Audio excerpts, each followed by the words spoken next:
Hello and welcome back to the Lease Summit Town Hall podcast. I'm your host, Nick Parker. Liesl Hayes is off on vacation. I think she's cruising the seas somewhere this week. She'll be back for next week's episode. Just a reminder, this podcast is brought to the good people of Lease Summit by our good friends at Budget Blinds of Lease Summit. They are awesome people running an awesome company right here in town. If you want any of your home decor stuff, I'm looking at my guests here today, guys. If you want to redo, redecorate, or whatever, these are the folks to go to. Especially if you want those robot shades, like so you can tell Alexa, hey Alexa, open the blinds. Mm-hmm. These are the folks that do it because we all want robot shades. Yeah, everybody want robot shades. So if you're ready to make your home a smart home, go get those signature series shades. Those are the good ones. Go see Budget Blinds of Lease Summit right in downtown on Main Street. Tell them Nick and Liesl sent you.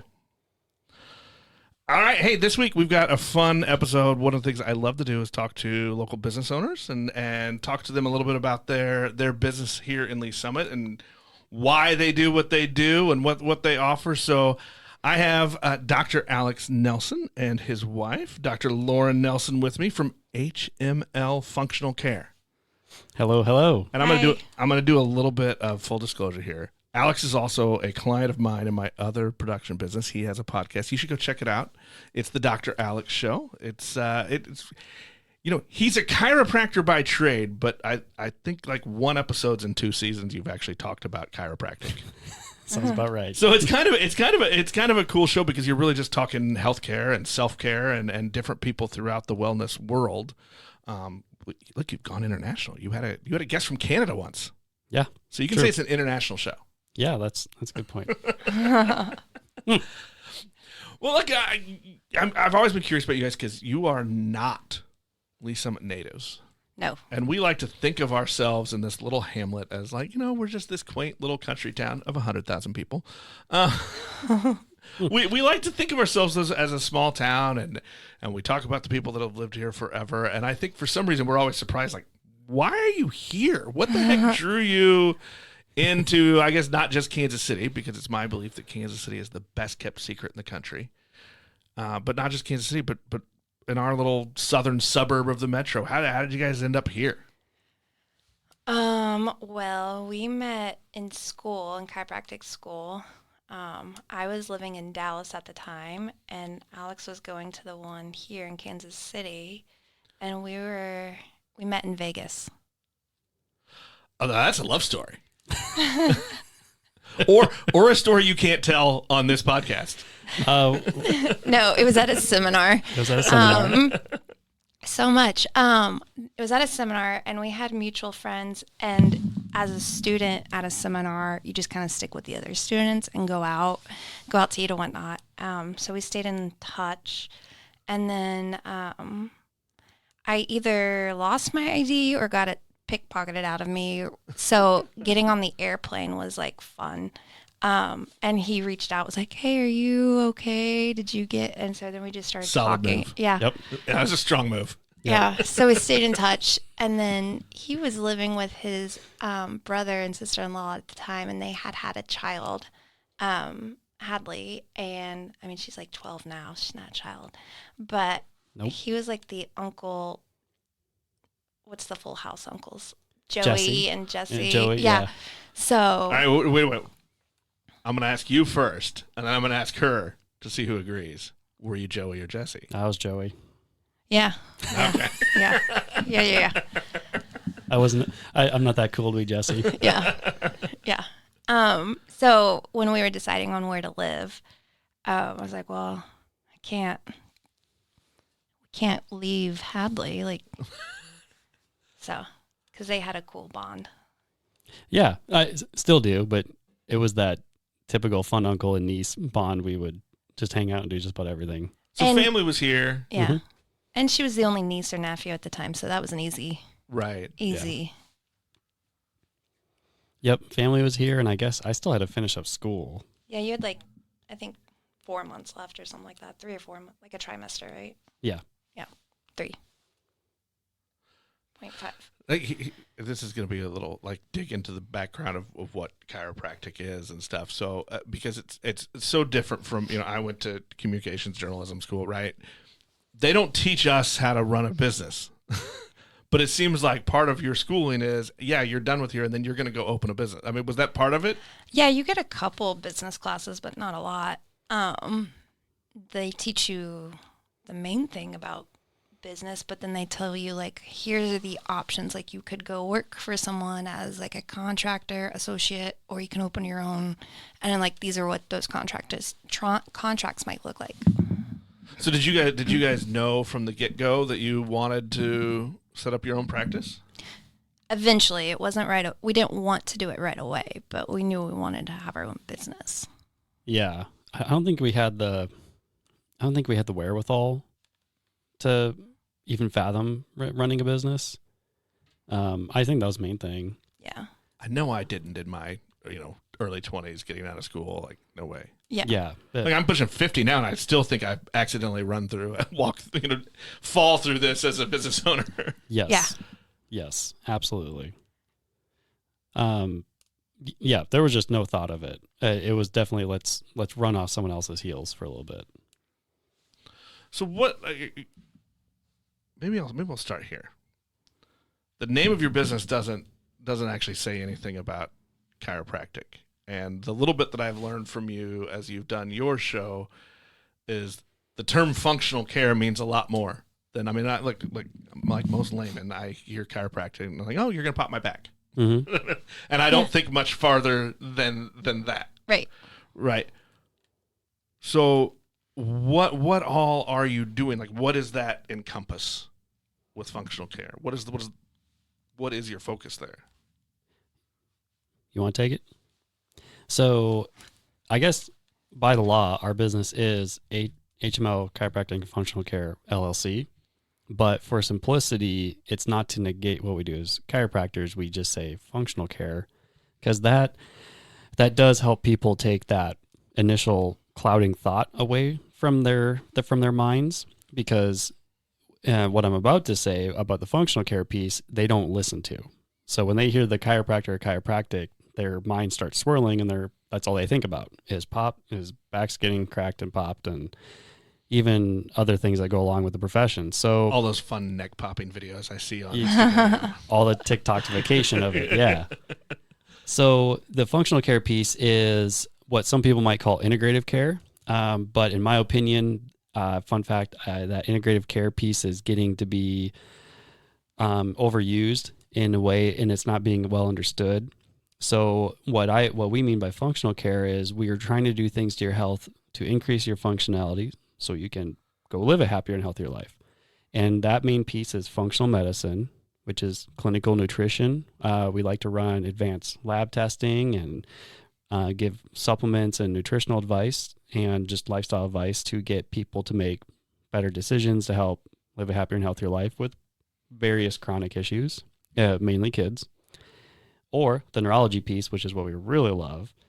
And that is helping strengthen underperforming areas of the brain so that that person can live happier and healthier. And we work on brains that are dealing with all sorts of issues. So it can be kids with neurodevelopmental disorders, ADHD, autism, dyslexia, or it can be adults, post-stroke care. It can be concussion care, dizziness, vertigo.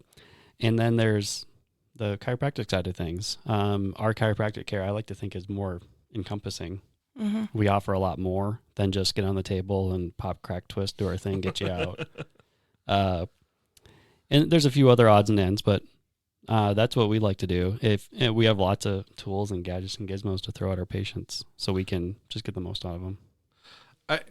I want to get to the kids part here in a second, but tell me if I'm wrong from what I've learned just listening to you do your show, and we've got to know each other over the last couple of years. Part of that, you said integrative. Part of that is you're also you try to work with people and their other healthcare providers, their other doctors and such, just to kind of provide a connection and a place to have all those things work together. Is that kind of right? Yeah. Probably this morning, the best example is we had the longs in. The world already knows about the longs because we had Justin on. Oh, okay. It's like, Alex. So Justin... I saw the look of fear in his face. Don't give that out. Yeah, Justin doesn't mind, but Yeah, I mean, you can talk about them. They run the local behavioral center that we work with. Yeah, they run an ABA clinic called SOS Success on the Spectrum. My friend Amelia and her husband Justin's my friend too, but I know him from Amelia. Anyways, It's okay. You can choose sides. I'm Switzerland. What was it? They own that business, but they also have a son with autism, and so we will do some sensory motor stuff and give suggestions on like, hey, you guys could do this in your clinic while to do part of like for his plan while he's because he does ABA therapy at their place as well. So we try to incorporate it in some of his therapies at SOS as well. What is ABA? It's applied behavior analysis. So usually a lot of kids on the spectrum go to like an ABA center. Well, let's talk a little bit because you do focus on kids. Yeah. I got most chiropractors that I've met before are like, I'm going to work with athletes, or if they're kids, they're high school athletes or whatever. And I know some that have worked a lot with, in that physical therapy. And I know there are differences. I don't want to start any fights because I know a physical therapist too, and y'all get kind of. But I mean, so I don't know as many that have the main focus really has been kids, and specifically, you work with a lot of kids who are on the spectrum and have some of those other either behavioral or neuro issues that they have to deal with, and I'm being very careful about not locking in. I live in the autistic world too. Mm-hmm. But so I don't want to like pigeonhole anybody, but your focus has been kids. Mm-hmm. Has it always been that? Not at first with Alex. Like it wasn't something. When did we graduate? 12 years ago? 11 years ago? 11. It wasn't something that was completely mainstream, quote unquote. I don't know.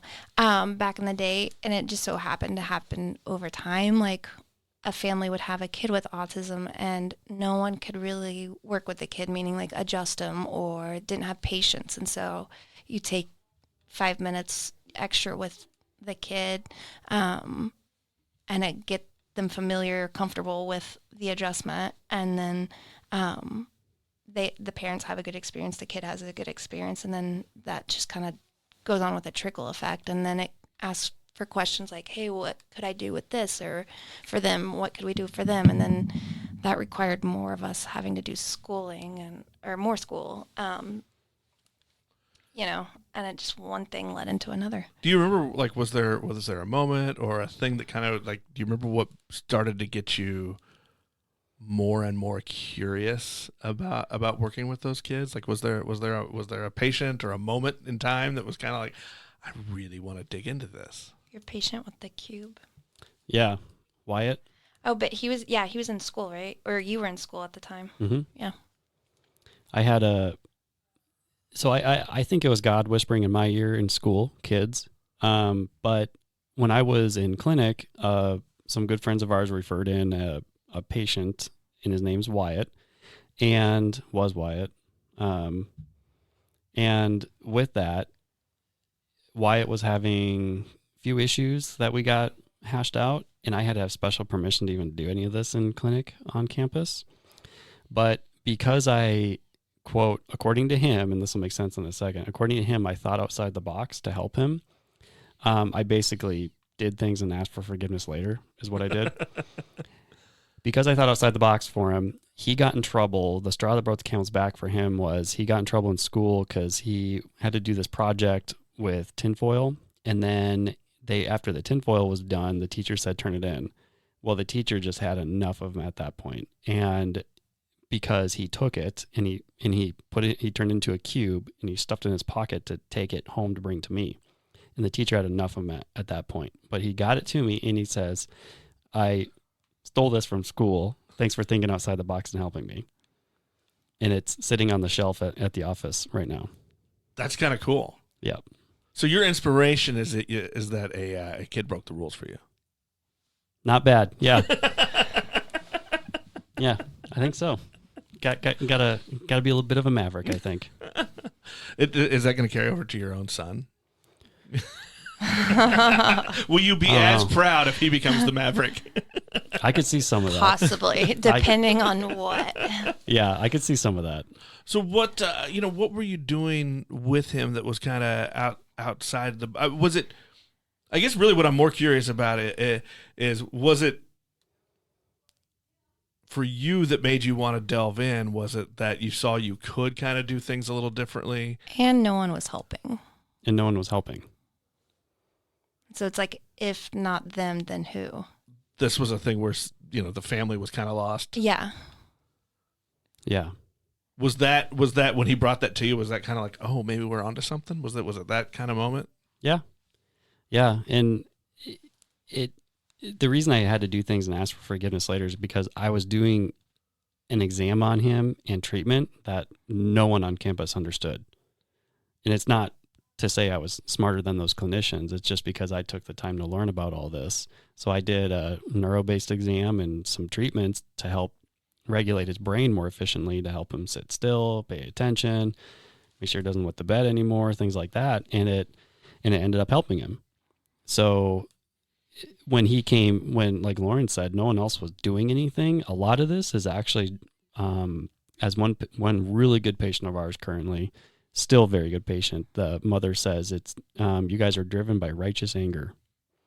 Because sometimes these families come in and they're just not getting help. And I'm like, what is going on? Like, why has this been missed? And why has this not been addressed? And what's going on here? And so part of it's that too. You like finding maybe what other people haven't found? I hate to say it, but in a satisfying way. But it's only because we finally get the answers to the family. Yeah. Is it a puzzle to you? Yes. 100%. Yes. Yeah. Are you the same, Lauren? He does a lot more of the exams than I do. I do more of the therapy with the kids. Lauren is 10 times better with kids than me. Yeah. She doesn't hesitate. She's like, yeah, it's true. But I don't like I like doing an exam to an extent, but I don't like doing the whole exam where he has more patience for the exam. So if it's not like what you think is going on and that's not showing that, like, hey, that's where you need to focus on, and you're going to take a left instead of a right, he knows when to do that. And I'll be like, like, what else can I look at? You'll take your time longer on the decision. No, well, I guess, but he studies more of the neurology than I do, and so he knows more of like the exam findings and interpretation, where I'm like, I know, like, I'm seeing something, I just know, I know a lot, don't get me wrong, but he knows way more than I do. He studies like every day, almost every day, like at 4:30 in the morning. And he's taken more courses than I have, so that also helps. Well, and the beauty is Lauren learns by kind of working backwards. So when a kid comes in and they have just not textbook findings that we're used to finding over and over again, I say, this is going on and this is going on. It's causing them to do this. She's like, oh, cool. And then she'll just completely deduce all the way back to the beginning of what that means for that kid. So give her the results, and then she'll have the kid doing what she needs the kid to be doing, certain exercises or whatever it is, and then she'll understand from there. So what? Kind of a deconstruction. Yeah. So she'll deconstruct, and what her understanding is of it, she gets in 5 seconds, while it takes me years. How long did it take you guys to kind of figure out that interplay together? To be able to share the workloads like that, but to get to the results you want. Oh, not too long. No, I think like a lot of things actually in our relationship, it just kind of organically went that way. Yeah. Yeah. It just kind of organically went that way. And it makes a lot of sense. Like today is today's a good example of a challenging day for Lauren. All the hard kids. Screaming their head off, whining, just very challenging, very difficult, nonverbal, all of the hard stuff. Don't put me in the room with those kids. It's not that it's not that I don't want to. It's just I won't get anything out of them. I can't do it. I think in the end, if with more practice, I could, but not while I got a rock star. So, Well, and patience is the wrong word there. Patience is part of it, but it doesn't encompass everything that you need to deal with those kids, right? I mean, because you have to have patience to let them do the things that they're going to do, whether it's tantrums or they can't focus on one thing or you How to or redirect. right Yeah. how to read, like it takes a lot of patience just to do that, but then also you're just there isn't an innate talent, I think, that some people have to go past that and then actually work through it, and it's a hard thing to develop. yeah. It's like everything else, I guess, an acquired skill, but she excels. Did it come naturally? Or is that something you've worked? Oh gosh. I mean, I know you always have to work on it, but Well, I mean, like I have grown up with, and I still lives with me, a severely autistic Yeah. sister. So like I've been around it, and I've been around the schools, and there are some people that are just Well, I'm laughing amazing. because no, my mom will always laughs at me that I work with kids because growing up, I never wanted to have kids. I never wanted to babysit. I had no interest with kids. Like when I was a waitress, I would pay the hostess not to sit kids in my section. And then That's awesome. like I just didn't feel like I think half of it was because I didn't know how to act around a kid, and I didn't know what to say to the kid, or just I just felt, and I didn't grow up with younger kids around, or that much of a difference with the younger kids. So, yeah, one day I was working at an ABA center, and it was my first job right after chiropractic school because I was still passing boards and whatnot. And then we scheduled our wedding on one of my boards, so that delayed stuff. Anyways, so I was working with these kids, and I was like, is this what I want to do? But then, like, after a couple of weeks, I'm like, oh, you know what? These kids, they just kind of say whatever, because I wanted a geriatric practice. They're just grown-up kids. Yes. And they say what's ever on their mind. And I'm like, I think I like stories of our elderly population. I like listening to them. But then whenever I worked in one of those, I did an internship. And I was like, man, they take forever. Sorry, guys. But when I would work with the kids, I was like, yeah, they still say whatever's on their mind, and they've got more energy. So that's pretty cool. I think this kid's not that bad, and then it just kind of like was peeling away or chipping away a rock, so to speak, for me. And then one thing led to another where I started working with them, and I did it well. So, yeah. It's always nice when you discover something. It's like, hey, I'm good at that. Yeah. Like, they're not that bad. What was I thinking? Yeah. Children. I think it's easier working with, at this point, I know for me, it's easier working with kids than adults in general. Just, I mean, I would love to just see kids all day than work on adults. And not that I'm not saying I'll never work on adults, just. They've got more years, of course, than a kid, so there's just more systems that can be wrong. Well, Yeah. and adults have more practice at being devious. Yeah. Yeah, that's Yes. true. Yeah. Yeah. Or they unintentionally don't tell you what they need to tell, and it's like, oh, yeah, that would have been helpful. Well, and just I'll say on a general principle too. Like, so I do a project every year where I work with students in the area, and they do their own podcast, and it's Oh, really that's cool. cool. Like they come up with their own topics, they host it. I mean, I always tease them and tell them, like, look, I'm only here. I'm going to hit the record button. The rest is you guys. I mean, I'll help you and coach you, but it's all you, and it's fun. And the line I always say is, man, at the end of the season, I'm always like, yeah, let's just give them the keys. They're better than we are. Well, and then their ideas are more fresh anyways.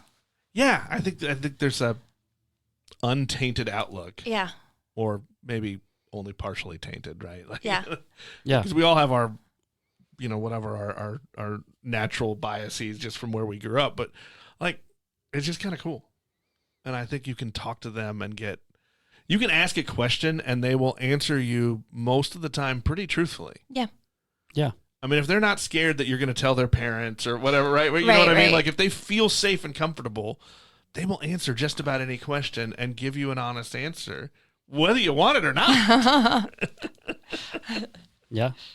And I'm, I would assume that that's kind of the same way for you guys. Yeah. Yeah. Yeah. Although I will say with the autistic kids, a lot of times you are always getting the honest answer. Oh yeah. Yes. It might Always. it might be harder for them to express it, Yeah. but you're getting unfiltered honesty. Yes. Yep. 100%. So, how you guys, and I just know this that from listening to you, Alex, that you get a lot of people from the area. But then you're also like, how are you getting to the point too where you're getting calls from people from all over? Some of it's referrals from. This is where you say, because you give me this awesome podcast, Nick. That's true. Because I'm just kidding. people have found us because of the podcast. Some of it's Instagram, and then some of it, we've got some friends, colleagues that they'll work with a patient and they're not getting the patient to where they would like, and so they'll call us and be like, hey, do you think you guys could do something? It seems, and look, I mean, I probably of all the chiropractors I've met in my life, I think I know you better than any of them. So you're my window in, but it seems like it's a pretty collaborative industry. Yes. Yeah. Yes. It is. Yeah. There's not as big of ego. And we've heard that before from a medical doctor too, where we were stumped on a patient, and so Alex reached out to other colleagues that had the same training background as him, and they gave him some ideas. Hey, don't forget to look at this, this, and this. And he's like, that would have never happened in my profession. Which is nuts to me. Yeah. Mm-hmm. Like, I want to believe that doctors will talk to each other and. Yeah. And I'm sure they do now, but that was 7 years ago. Yeah. So it might be shifting. I'm sure it's getting better now, but something I found is, so some people like young students are afraid of it. They're afraid of medical doctors as a chiropractor or other professionals because they think medical doctors sit up on a pedestal. So part of it is this, they're up there type of thing, and they're huge in the field, and they're kind of running the healthcare system, right? And the thing that I found is they're no smarter and they're no better or worse of a person than you are. But when you reach out and say, hey, I'm seeing this patient and I want to get on the phone with you to talk about them so we can figure out some things, 100% of the time, without fail, they are relieved, they're excited, they're refreshed, and they're ready to talk. As long as you can make the time thing work, because time is their most precious commodity. They absolutely love it. And it, like Lauren said, it happens all the time, even if it's just an email, constantly emailing other providers about their kids, and they just love it. Absolutely love it. They always say it's not done enough.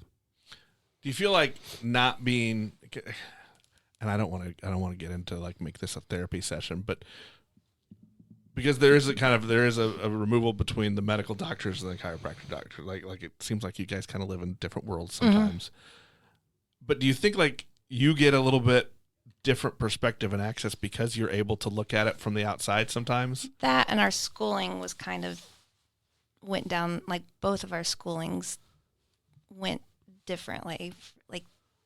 They were taught to not think a certain way, don't get me wrong, but go down these roads first. And for us, we were taught to go down these roads first. And so it's just a matter of perspective. Yeah. And I remember one of your previous shows, I think from this season, where you were talking to a couple about their special needs child, and I think they're on the West Coast. Oh yeah. And one is a naval medical officer. Yep. And I remember there was a line in that where he said, "It was really hard for me to call you because here I am, a trained doctor, and I'm calling you." Yeah. But I mean, but it just was an interesting setup to that whole conversation, and I don't know, it just stuck out to me. In that family, and the Christians gave us carte blanche. That's their name, the Christians. You can look them up. That they love sharing their story, and they love their boy to pieces, and they love how far they've gotten him, and they want to just share any details. So Brianna and Matt Christian, more thanks goes out to them for reaching across the aisle, if you will, and trusting us, trusting, and actually from man to man, kudos to Matt for Dr. Matt Christian for putting that ego aside and listening to some chiropractor in the Midwest about what he and his wife might be able to do for his kid. And she's a medical professional too, right? Did I hear Yeah, that she's right? a nurse. Mm-hmm. Yeah, and of all things, a trained NICU nurse. Yeah. So she sees some very sick children. I imagine like all of you together, that's a lot of medical jargon just getting tossed around, and I would follow like 1%. It was getting pretty The boys heady like there. to nerd out. I was gonna say I would think there'd be a lot of medical nerdery happening in those conversations. It wasn't as bad this go around. They very blessed to say they bring their boy to us once a year now, and they came for a week, and we had them for dinner at our place. It wasn't as bad this time. Yeah, Alex and Matt will nerd out if they can. Oh yeah, and then the kids will be crying and no one will be asleep, and it'll go into the wee hours of the night otherwise. So well, it sounds like you guys get pretty tight with your patients too. That it's just relationship is important as part of that. Yeah. Care. Yeah. It's hard not to, I think. Yeah, and I think that also comes with part of healing. Yeah. Yeah, because part of it is a lot of it is the healing process is naturally the parents are coming in and they're just stressed to the gills. And if they just, whether it's us or our staff, just need a soundboard and they're just yakking on about whatever they need to yak on about,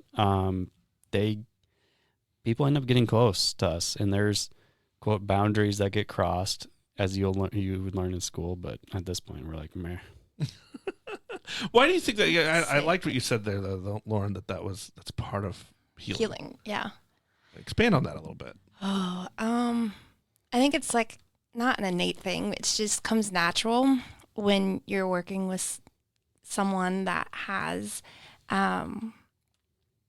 stuff that they can't figure it out just quite yet, and part of healing is their environment, so they have to trust you too. So if you're not creating a trusting space, so to speak, then it's hard for them to completely let their guard down and allow healing. Nailed it. Yeah. I've always been curious about that, and I think I was most curious about it when my wife went through her cancer treatments. Like, the patients are required to be at their most vulnerable. Yeah. I mean, right? Like, everything is out there, physically, mentally, emotionally. It's all like, how do you not reciprocate that as a caregiver? And I was always curious because there are some doctors who are robots. Yeah, are very stoic. And yeah. then there are some that can walk that line a little bit. I mean, I will say her oncologist was absolutely amazing. The story I always tell is every time she met her in the office, the first words out of her mouth were, "How may I be of service to you today?" Oh, that's cool. I think part of it too. So I did my internship at the Cancer Treatment Center, and because they had like holistic healing too, Yeah. they had like a bunch, and you all were like a team basically. But the reason why the owners opened up a Cancer Treatment Center of America was because his mom had cancer at one point, and he didn't care for how the staff was treating his mom. So their whole motto was treat everyone like it's your mother. So it's like, if you treat everyone like it's your family, and I guess I also kind of took that away. Like, if you treat them like it's your family. That's a great thing to take away from, especially from an Yeah. internship. Yeah. Right? Like, Yeah. like you never know what you're going to get out of an internship. Yeah. But I mean, to get that of care. Yeah. Like how to be of care and of service. Yeah. Is pretty darn amazing. And then I think too, like you guys deal with kids and special needs kids. How can you not just, want to make them a part of your family and take care of them? I mean, Yeah. And then you see the kids like, oh, this kid's my son's age, or this would have been my daughter's age, So these are their peers, or would have been their peers, So it's just, you want them when they grow up to be as whole as they can be as well. So I love that. I love that approach. That it's not just the science nerdery stuff. Yeah. It's just we're gonna be people. We're gonna care. Yeah. Yeah. And I mean, honestly, sometimes people come in and this is more, I think it's more for the adults. Haven't had a kid like this in a while. For the adults, I'm just like, I don't really know what's going on. I got some things here and some things there. We're going to do it. If you want to do it, let's give it a try, give it a stab. And that's enough there for them. Because I think like Lauren said, if you create that trusting environment and someone knows that they're here to try something and they don't know the answer, but they're willing to give it a shot, they, without knowing even 25% of the picture, they end up turning around and getting better. Well, I would think that's what helps them give the other 75%, right? Yeah, sure. Because look, we all have our story to tell. Whatever doctor we go see, right? Yeah. Here's what I'm going to tell him. Yeah. I mean, it's like I had a doctor friend. What's the joke? How many drinks a night do you have? Yeah. And it's always like, yeah, we're going to double that. You that add it list. or something like that. Yeah. Yeah. Like whatever answer the patient gives, we're doubling it. Yeah. Yep. But I would think that like just knowing that adult patients, we all have our story we're going to tell, and like just to create that space. Sure. Right? Like I'm willing to listen. I'm willing to work with you. Well, that'll convince me to tell you the rest of what's going on. Yeah. Mm-hmm. That I don't really want to tell you. Yeah. Or can you figure it out without having to know this part? Right. I mean, because look, we don't want to tell all our, and I don't want to say secrets, but I mean, Well, yeah, it's uncomfortable. It's not well, pretty, so to speak, sometimes, depending on what's going on with the person. You don't want to be judged. Yeah. Well, and look, I have an irrational fear of doctors anyway. So like, for me, it's always if I tell him this, he's going to tell me the worst. Yeah. That's always my go-to answer at school when it was like test questions. Just the worst answer possible. Yeah. Yeah. That's safe. Someday I'll grow up and I will get over that fear. Maybe. Well, in my 50s, I will try to get over that fear. So that's why I have a year and a half left. You've got time. Got a time. We're good. Got time. Well, let me ask this as we wrap things up. If people look, and I know we kind of skipped around here. We didn't get to your whole story, but I promised some friends that I would not do 2-hour episodes. Where can people follow you? Where can they find HML? How can they follow along? How can they reach out to you? HMLfunctionalcare.com is the website. At HML Functional Care is the social handle. And we keep it simple. Facebook, Instagram. There is YouTube, but to be honest with you, we're slacking there, people. So stick to Instagram, Facebook. And We're getting old. So technology is developing way too fast for me. yeah. Yeah. And it's a lot of work.